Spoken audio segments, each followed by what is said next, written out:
On this episode of The Nation Speaks, people in the city of Uvalde, Texas, say they're at their wits' end. A constant stream of illegal migrants, mostly young, male, and on the run from Border Patrol, are wreaking havoc in their community. Mayor Don Mclaughlin says migrants are nothing new when you live near the border, but this time it's different. And we've dealt with immigration in South Texas all our lives. But this is a whole different group that's coming through, a whole different mindset.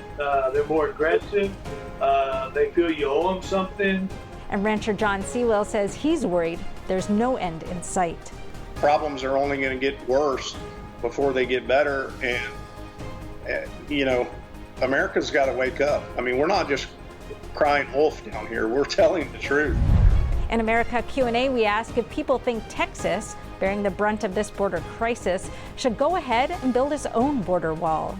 I do think that people are who do have their own land and should be able to protect their land. They're well within their rights to do that.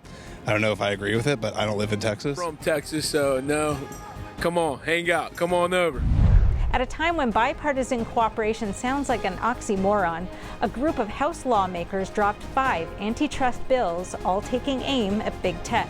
One co-sponsor of those bills, North Carolina Representative Madison Cawthorn, explains what's at stake.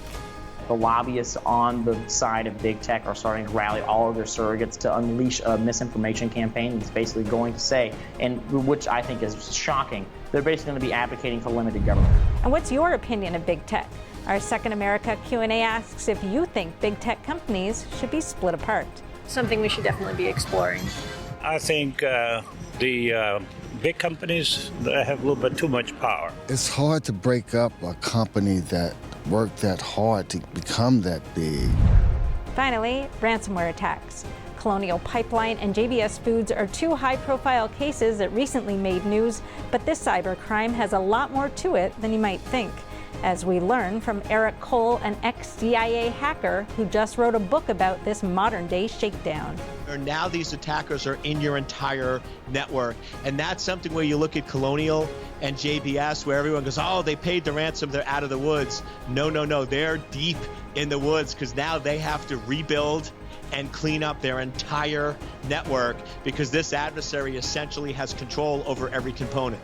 Be sure to watch the entire episode, now available exclusively at epochtv.com, a new completely censorship-free premium subscription platform brought to you by the Epoch Times. See you there.